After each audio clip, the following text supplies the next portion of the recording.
Now, it can be difficult sometimes for us to wrap our heads around the many unexplained issues and controversies surrounding former military President General Ibrahim Babangida's time in power.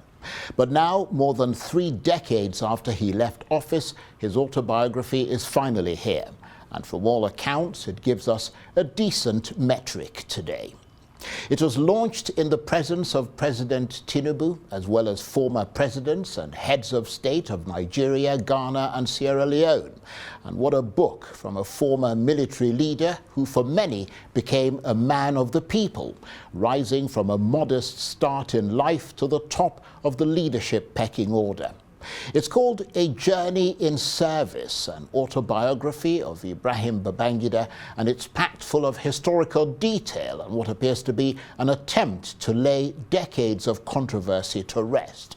The assassination of the popular journalist Dele Giwa, the execution of Babangida's childhood friend and colleague, General Mamman Vatsa, and of course the elephant in the room, his decision to annul the June 12, 1993 presidential election. So how much can we rely on IBB's recollections in this book as an accurate account of history? Well, for more on this, I'm joined now on the line from here in Abuja. Actually, no longer on the line. He is physically here in the studio, which is much better indeed. The former governor of Niger State, Babangida Aliyu. Thank you very much indeed. Thank you very much, Charles. Lovely to see you. Thank you. And of course, you were at that book launch today. I was, yes. I mean, how extraordinary was it that all these men who carried out coups against each other, detained each other, etc., were all gathered in the same room today as friends to celebrate one of their own? No, I was so happy that that is, again, the human element that we should encourage. And that certain things do happen, not necessarily because you are enemies, but because of the circumstance of the time.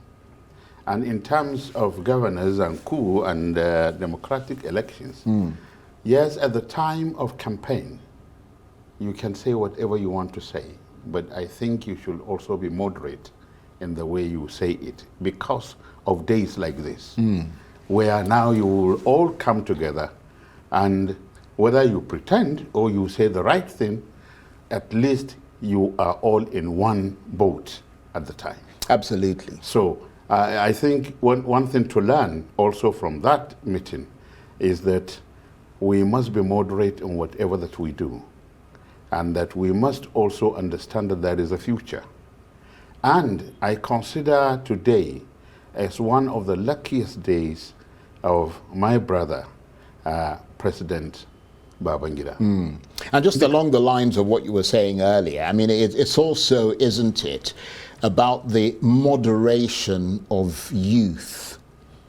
I mean, from the fire of youth to the moderation of the aging process. Exactly. It has a way of leveling everybody, doesn't it? Exactly. And I'm happy that even the speeches that were made all over, it shows that, yes, Nigeria, we have a future. Nigeria, we must try to unite. Nigeria must take care of those that are underprivileged, because that's our major problem now. Absolutely. Those that are really, when people are talking of taking people out of poverty, our situation is that people are falling into poverty. So those are some of the things to consider. And like I said, President Babangida, very lucky that he got a chance after 32 years to be able to say, and indeed to apologize to Nigerians for some of the actions that he took. Well, it takes a great man to do that, doesn't it? I believe so. I believe so. And he had always been one, right from his youthful days. If you recall, they said he was a prefect, he was a head boy, and gradually up to the president or head of state. And that showed a sign that he was really ready for the leadership. And like you said, great man, yes. And a man of very, very high consideration. A man that I have known since I was a small boy, and Well, at first, when I was invited, I thought I was the most disqualified person to talk because of my relationship with him and the kind of assistance that he has rendered to me along the line. And we may have had some maybe little misunderstanding here and there, but I believe that one, he is somebody that God has gifted with sense of forgiveness, sense of generosity, and indeed, I think every day if he does not assist other people, if he feels bad, that will be one of the reasons for him to feel bad. So today is very important, I think, in his life and in the life of those who care that Nigeria should develop. Well, there was a long queue of people who said over and over again, very successful people, that they owe their success to him. But just turning to that biography or autobiography, which was launched today. It's called A Journey in Service, an autobiography of Ibrahim Babangida. How forthright was it? I think if you read it, I glanced through. I wouldn't say I read it because I normally tend to be very critical when reading books like that, and more so in his case. Now that I know some of the issues, I might tend to be more critical, but I glanced through, and I think he has been very honest with many of the points that he has raised. And he has come straight. And the language is also very simple for you to understand and appreciate. And anybody who reads that book, I think, will benefit tremendously in terms of his knowledge and education and understanding the intricacies of the politics of Nigeria. Of course, people tend to tell their story from their own perspective. Exactly. I mean, that's a human thing. It's subjective. It's subjective to the extent that there had been information before. So whatever now he is saying, or whoever is writing autobiography must be conscious of the fact that, particularly in their case, these things are in the public arena. It's already in the public arena. People have made their opinions. People have known the views and the opinions of the particular writer. Right. And they will now look at it critically more than if they don't know anything about it. And in fact, what a lot of people have been waiting for is his own version of that story. Exactly. And in that regard, I mean, he addressed issues like the death of the popular journalist Dele Giwa. He was accused of being masterminding Dele Giwa's death through a letter bomb. The execution of his childhood friend, General Maman Vatsa. They said he was afraid of Vatsa, jealous of him, and he trumped up charges and took him out and shot him. And of course, the elephant in the room, the annulment of the June 12, 1993 election. And in that book and what he said today, which will endear a lot of people to him, he admits that Abiola did win that election. Exactly. And that tells you, even in military, or military coups, there are also sections that could be stronger than the leadership or than the president or head of state. Indeed. Because if you read, you will discover that he, as a person, did not annul the election, but a section annulled the election, and he didn't go to the details of under duress. He had to accept that annulment. So it was a case of having to accept. Because you are the leader. Now, if you don't, you know what will happen. Absolutely. More so that those who are probably involved had been waiting for their chance and opportunity. So I guess that opportunity had also given him, like you said, many people will be endeared to his acceptance of what has happened, and he has confirmed the Abiola had won, and I'm happy that Abiola is now one of our former presidents. But do you think that by that forthrightness, at least to an extent, he has laid those many decades of controversies to rest by, in a sense, telling his own truth? Now, for those, there are many people who would believe But there are some critical minds that are not likely to accept. In fact, they will start to give other reasons of why did you not say it earlier on, or why didn't you take the bullet at the time if you disagreed. For the truth. But they will be very few for now. At least we have, the 32 years had given us some respite, and now the truth has come out. And I think everybody, many people, or majority, will now be satisfied with what transpired. And I wonder how he feels. I mean, as you said, he's admitted making mistakes, and that has humanized him. But I mean, I wonder how he feels that many years after he left office, Nigeria is still grappling with the same problems he had to grapple with when he was head of state. Well, if you remember how he has left also, and you remember the invocation or the setting up of the so-called the transition committee, which left Abacha as one of the key figures, and which Abacha used also to become head of state. And then the subsequent issues. Now, policies. Somebody was saying, I think in one of the speeches, the former president of Ghana, that sometimes to make some countries or people develop, you must take the hardest decisions. But the case of Nigeria is that we do not communicate as leaders. We do not communicate properly with the people. We tend to assume that the people know the problems and they know the solutions we're offering them. No. If you look at most developed countries, apart from the president himself, in the case of the US, or the prime minister in the case of Britain, daily, if you are to quantify the information that comes out from government to the people, you will be so surprised that it becomes almost like a propaganda that you don't even have a room to argue the issues. When I tell people that, look, the CNN that we see here is not what they see in the US, people tend to be surprised. They say, yes. This CNN International, not CNN Domestic. Exactly. And some, when you discuss with other people in many democracies, the level of ignorance that you see, because they have confidence in the government and because of the communication that comes from the government on issues that affect them. But here in Nigeria is we assume, take an example, the tax issue. Everybody knows that after every 5-10 years, the tax issue should be reviewed, either upward, downwards, or whatever. But you must communicate with the people.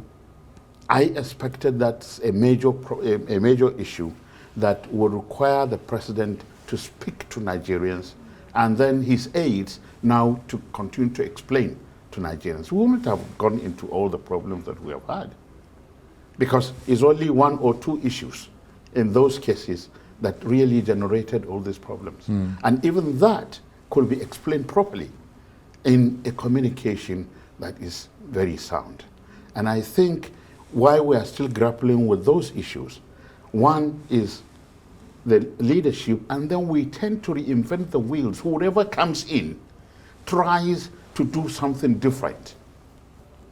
That's why you have so many abandoned projects, you have so many issues. They basically truncate what the other person was doing. In fact, it's like... But why is that the case? I mean, you are a governor yourself. Is it fair that somehow the other person is going to overshadow what you're doing? Or because there's supposed to be continuity in government. There is a fear.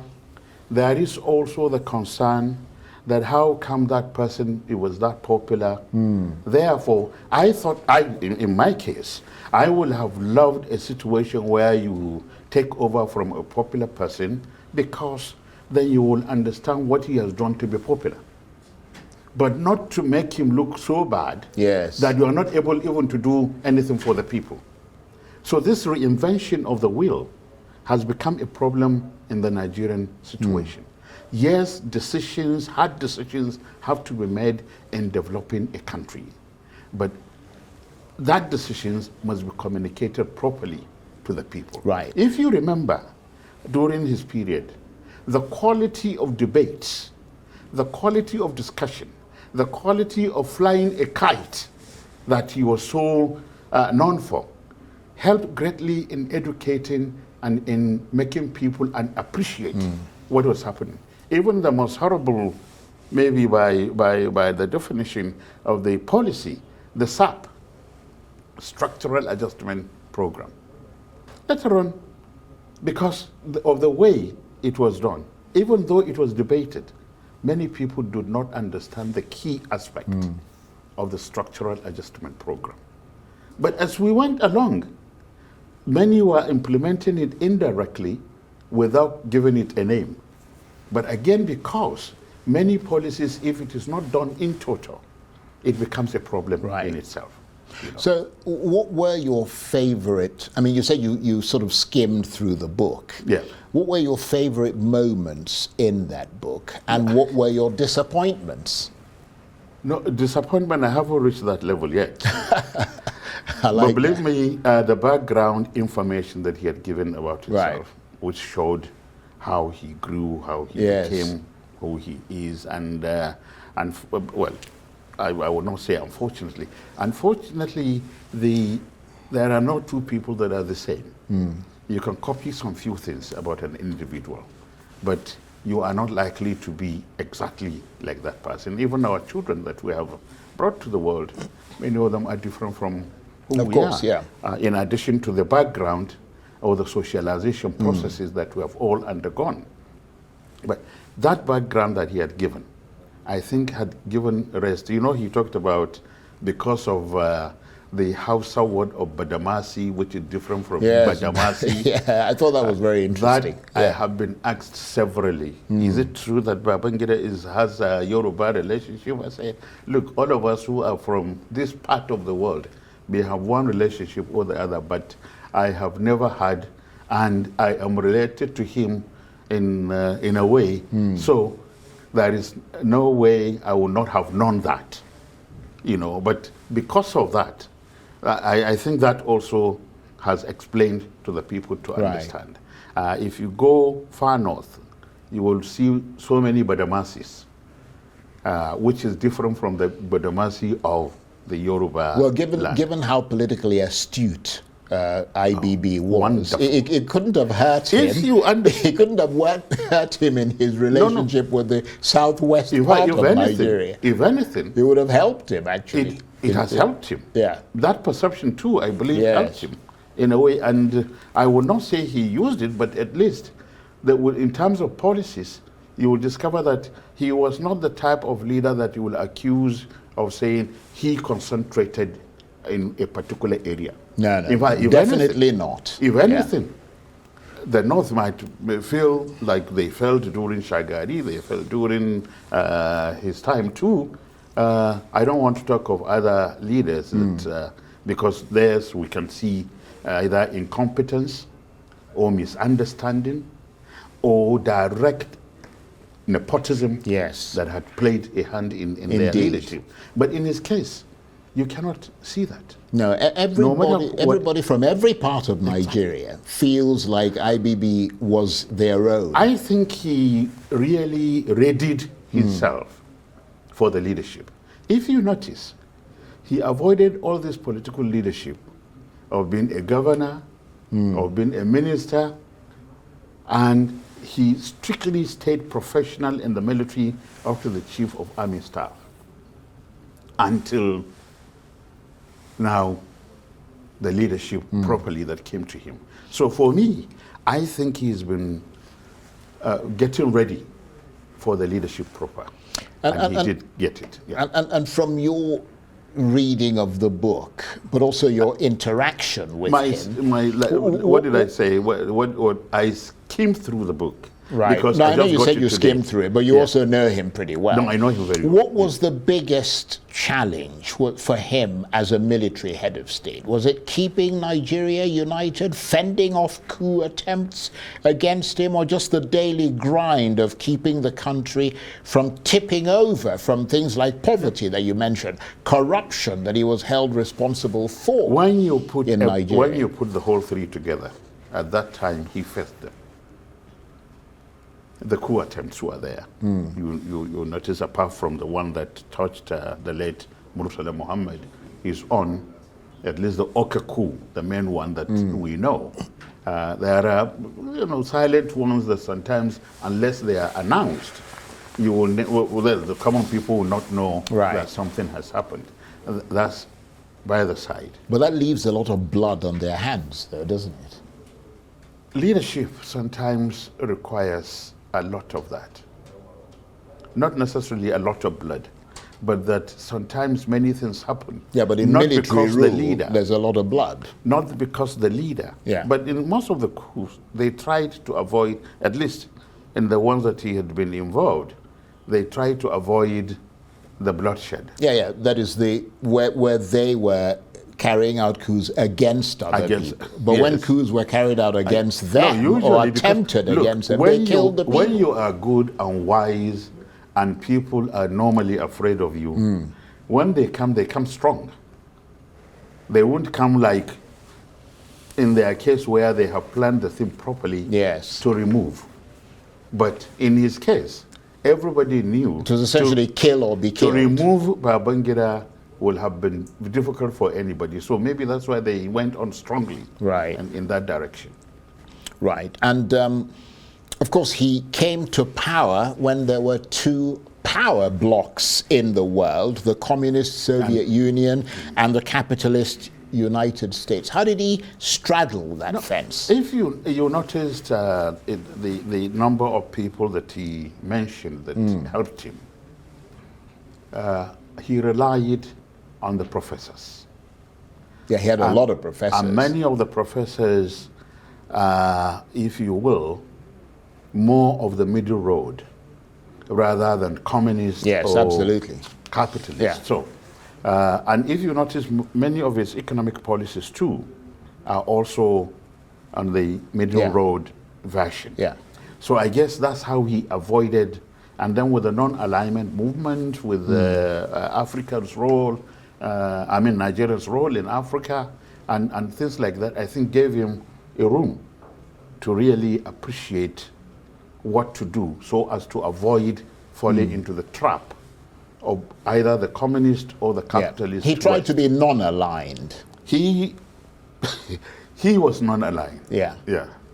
Although he was quite close to people like Margaret Thatcher, because he went to visit her in the UK. He was also close to some of the American, I think it was, I can't remember, Ronald Reagan or somebody at the time. You can say that Babangida was not a communist.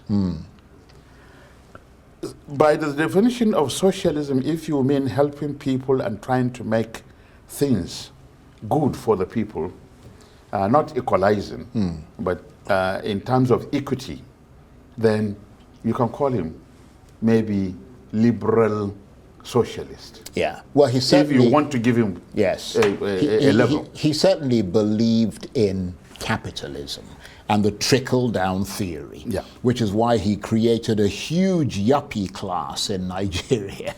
A lot of millionaires who then trickled down from them to kind of reduce poverty and all the rest of it. Many people, that's what they're saying, that the PDP, whether you want to say the 16 years was not as good as you expected, but the things trickled down at the PDP government level for the 16 years. Yeah. And then suddenly people were keeping to themselves and keeping their things.